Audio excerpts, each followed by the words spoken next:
Við skulum reyna að fara yfir efni fyrir próf 3 strákar núna. Við höfum verið í verkefni 2. Það fyrir nándaskynjara, fyrir riðspennu annars vegar og svo 24 voltas jafnspennu skynjara, PNP og NPN. Við höfum að kunna skil á þessu, kunna teikna tengingu við segulrofa á þessum nándaskynjunum fyrir riðspennu og við höfum að kunna skil á hver munurinn á skermuðum skynjara og óskermuðum og ég þarf að hafa mælibúna á nema efnið til að hafa það svona til hliðsjónar og síðan getur komið spurningu til hvers lágmarksstraumurinn í mín á AC-skynjurunum og hvað einkennir spannskynjara annars vegar og hins vegar hvað einkennir rýmdarskynjara varðandi til dæmis hvaða efnið skynja og svo framvegis. En ég ætla aðeins að opna mælibúna á nema. Munurinn á skermuðum og óskermuðum skynjurum að skermaði skynjarar þeir eru útbúnir þannig að sviðið fram úr þeim notað en þeir eru þá með málmumgerð alveg út á enda. Það þessi skermuðu. Þannig að þeir kannski ná ekki að skynja efni nema komið dálítið nær þeim heldur en hinir en þeir hafa allavega þann kost að það hægt að skrúa alveg slétt við festistykkið ef það til dæmis úr málmi og þetta spannskynjari sem dæmi. Óskermaðir hins vegar, þeir eru þá þannig frágengnir að þeir hafa meira svið í kringum sig, meira svona svæði sem þeir geta unnið. Skynjunarrásin hefur meira pláss fyrir til dæmis segursvið, þannig að það nær lengra og til dæmis þessi skynjari gæti náð að skynja efni, þessi spannskynjari næði að skynja efni úr meiri fjarlægð heldur en þessi skermaði. Þannig að óskermaði hann nær lengra út fyrir af því að sviðið nær meira út. Og þannig að þetta þá frágangurinn á óskermuðum annars vegar og óskermuðum hins vegar. Og svo eru fleiri þættir eins og tengingin á þessu, hvernig rás í riðspennu skynjurunum. Þetta í rauninni díóðubrú til þess að afriða strauminn fyrir týristorinn. Og ef þetta normali open skynjari og hann skynjar hlut og þá fær hann merkin og gate og þá opnar hann fyrir strauminn frá díóðubrúnni og inn á rásina þannig að álagið það fær riðspennu. En við þurfum alltaf að fá einhvern smá straum í gegnum rásina, það kallað mín straumur, til þess að skynjunarrásin sem fremst, lengst til vinstri, að hún sé alltaf í gangi og fái fæði spennu þannig að hún sé virk. Og þess vegna mældu við þennan lágmarksstraum sem hefur ekki áhrif á álagið eða inngang á inntölvu eða eitthvað slíkt heldur og það þarf að vera inngangur á inntölvu sem að ræður við þennan lágmarksstraum, sem sagt 230 volt inngangur og það eru til dæmis, við höfum verið vandræði með þessar litlu vélar, þessar stýriliða sem eru frá Möller til dæmis, að þar svo hátt inngangsviðnám á þeim að við getum ekki notað svona skynjara beint inn á það. Það vegna þess að þessi lágmarksstraumur hann alltaf mikill. Viðnámið það hátt að það þolir ekki þennan straum.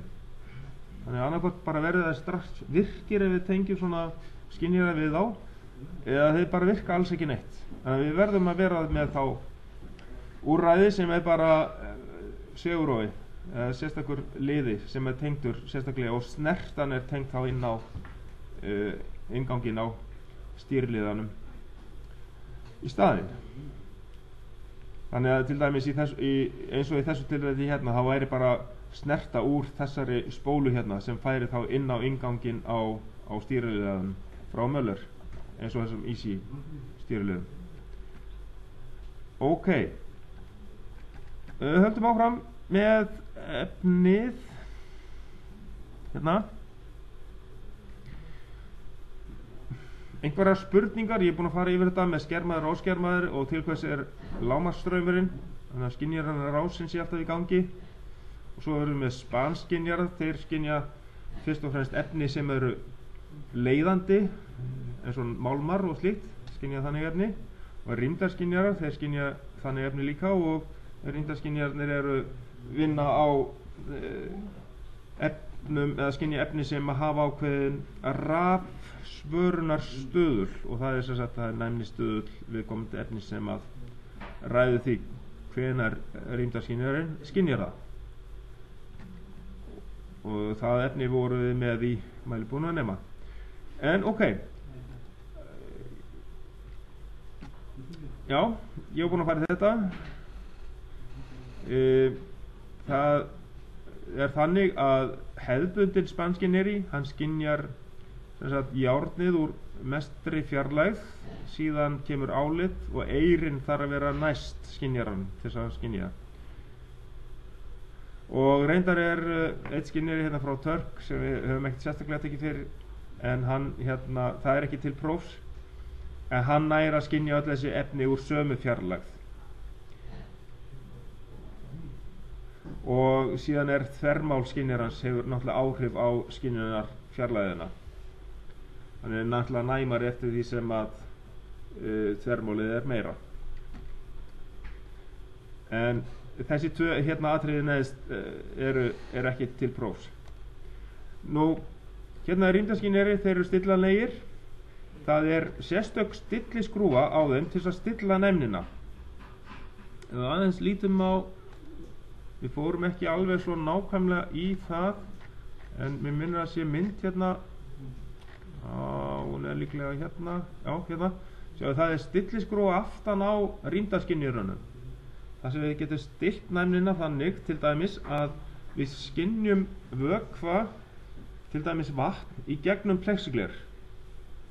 Það hægt að skynja vatni í gegnum plexiglerið bara með því að láta rýmdarskynjarinn vera ónæman gagnvart plexiglerinu en hann skynjar vökvann sem á bakvið plexiglerið vegna þess að vökvinn hefur hærri næmni stöðul.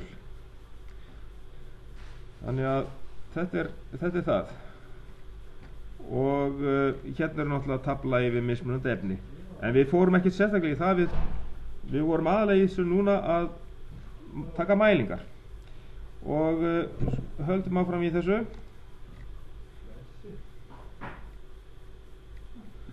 Já, og næmnistöðulinn til vatnið hefur stöðulinn 1 en önnur efni hafa lægri stöðul eins og til þess gler 0,3.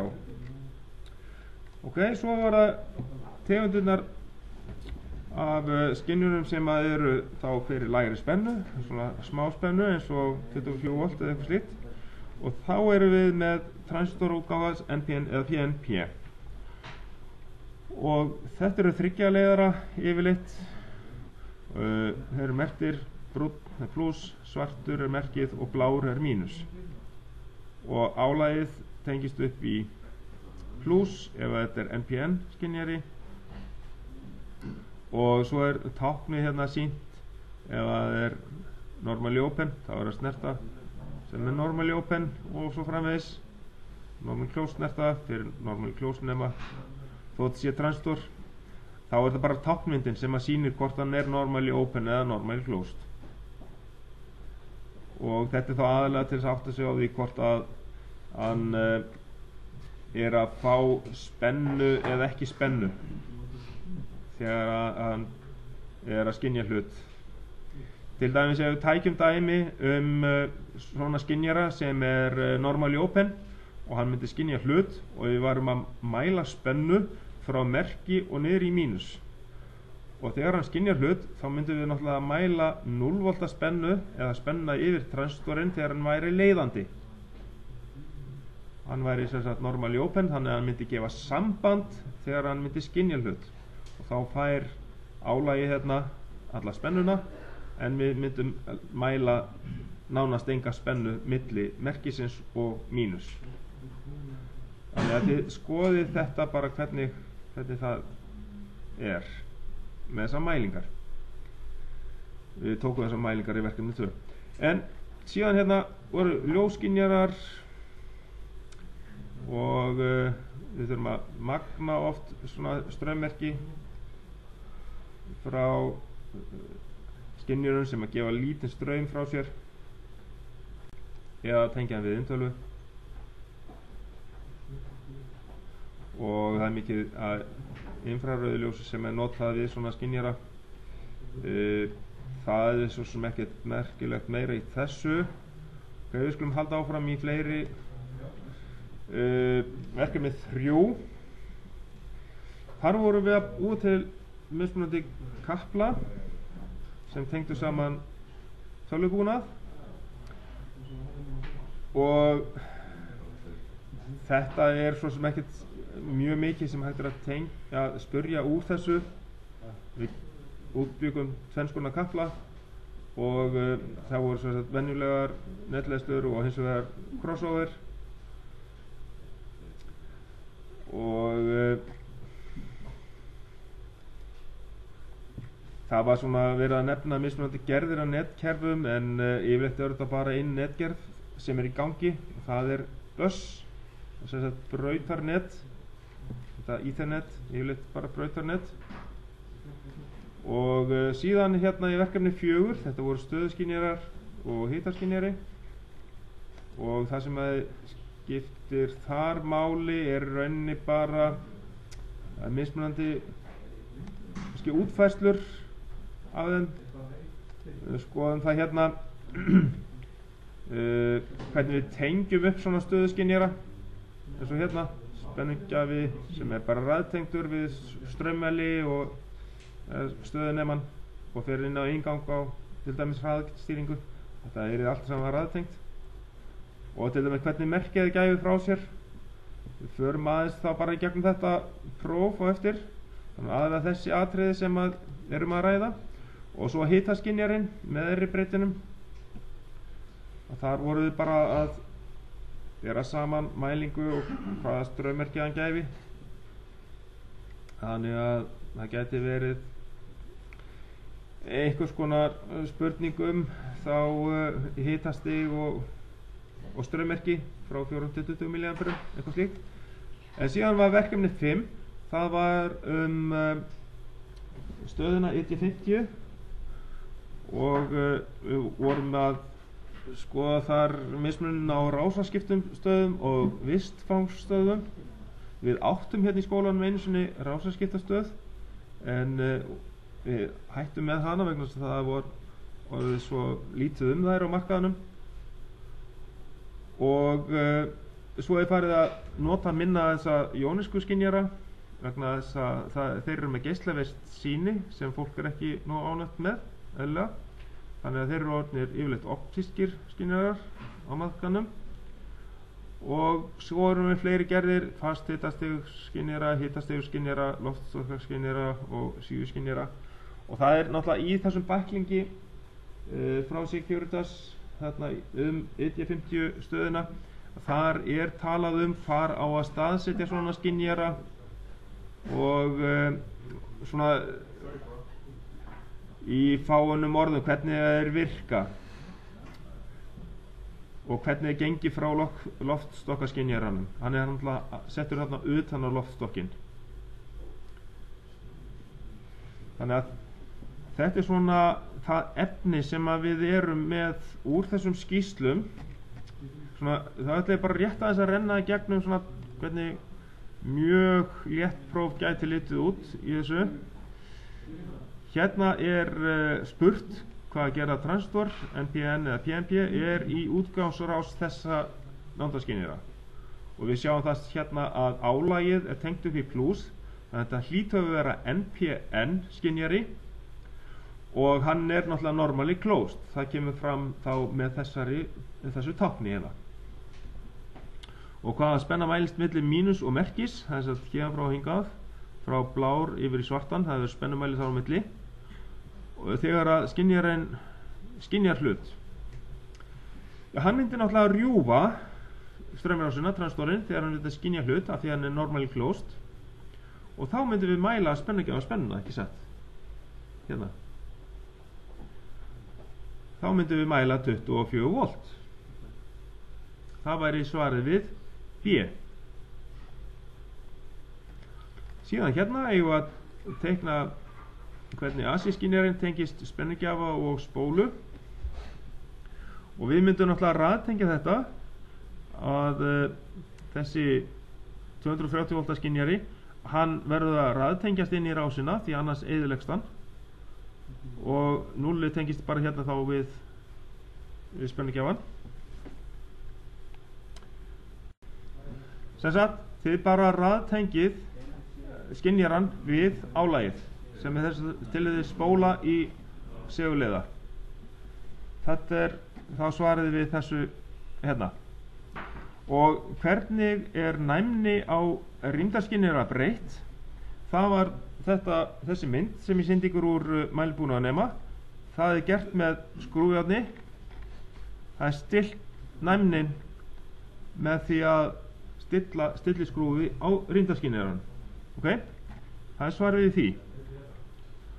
Og síðan stöðuskynjarar, og hér aftur bara raðtengja alla þessa þætti, af því að við erum að ferðinni með strömmerki á hvaða bili? 4 til 20 milliampere.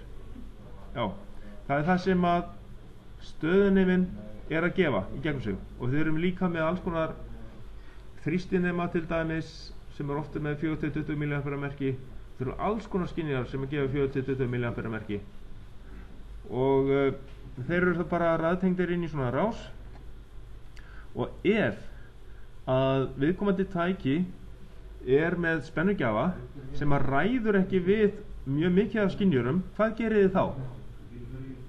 Þá takið þið auka spennugjafa, kaupið annan spennugjafa og tengið hann sérstaklega. Þetta gæti verið prófspurning. Þá tengið þið mínusinn saman á aukasspennugjafanum við mínusinn hérna í tækinu.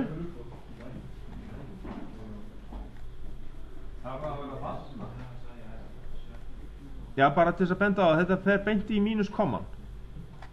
Þú ert með fullt af einhverjum skynjurum sem að þá ertu með það mikið álag á honum, á spennugjafanum sem í viðkomandi tæki, og þá sleppur því að vera með, sem sagt, við tökum hérna út, tökum þetta hérna burtu,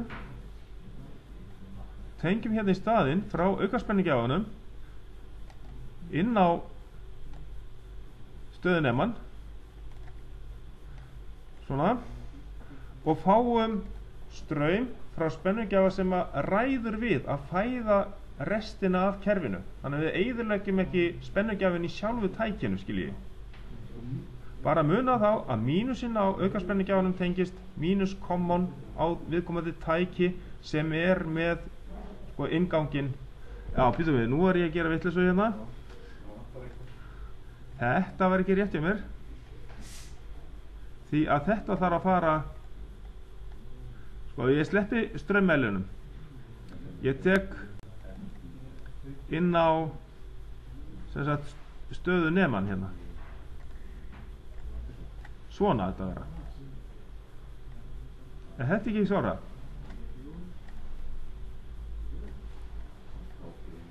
Svona. Nú fer þetta inn á innganginn á viðkomandi tæki í gegnum stöðunemann. Þetta var náttúrulega ekki rétt hjá mér, það var bara beint með frá klúspólum inn á innganginn á hliðræna innganginn á tækinu. Það mátti ég ekki gera. Ég þurfti að fara frá klús inn á stöðunemann gegnum hann og inn á innganginn. Þetta máttu vera straummælir á leiðinni. En þið áttu ykkur á, hann bara að fæða innri rásir í sínu tæki.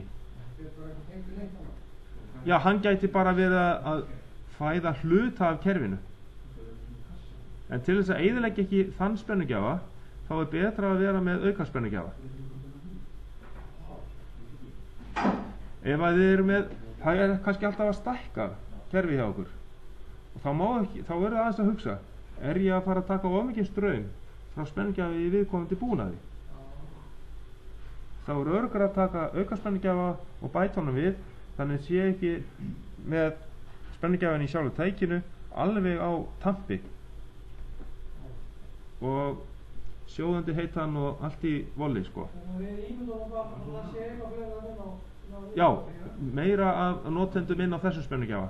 Já, það málið. Þetta málið. Ok, þá skulum við halda áfram með þetta ímyndaða próf hérna.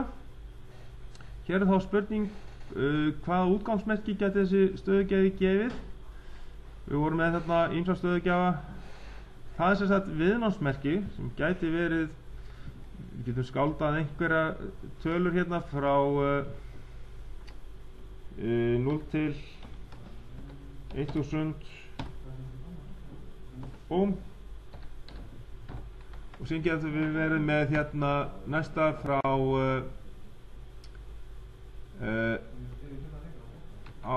þetta má ekki vera svona, ekki sjálfvirkt. Það væri þá frá 0 til 1 volt eða 10 volt til dæmis. Man ekki hvort það var, sennilega 0 til, af hverju gefur hann 1 hérna? Er það eitthvað sjálfvirkt hérna? Og síðan síðasta merkið, það er strömmerki 4 til 20 milliampere strömmerki. Þetta er bara dæmigerð stöðluð merki. Þetta viðnámsmerki er í rauninni, ég veit ekki til þess að þau séu neitt stöðluð, en 0 til 10 volta merki er til dæmis staðlað, 0 til 1 volta merki er staðlað. Ég veit ekki til þess að 0 til 5 volta merkið hafi verið staðlað, en það eru mjög margir sem að nota það samt. Meðal annars notað í Arduino, en það er tiltölulega nýlegt. 0 til 5 volt? Já, 0 til 5 volt hefur, það er sko spennumerki. Það er bara, þú veist, 0 eða 5 volt? Eða alltaf á milli? Það er alltaf á milli, sko. Við erum að tala um, sem sagt, hliðrænmerki. Sem sagt, á ensku analóg. Já. Þannig að þetta eru merki sem eru að breytast hérna stiglaust. Er analóg útgangur út úr Arduino? Já. Já, hann er reyndar ekki öðruvísi heldur en með svokallaðir púlsvítarmótun með duty cycle útgangi. Þú ert á með merkið á vissum tímabili, háttgildi, láttgildi, skilur við. Ef þú ert með það er þá blandaða báður? Já, í rauninni. En þú getur breytt því í spennumerki með því að tengja þétti og viðná. Þá getur alveg fengið spennuna. Já, já. Ok. Hvaða mæligildi á ef það eru miðstöðu, þá myndum við segja bara að þessi hérna er þá bara með 500 ohm.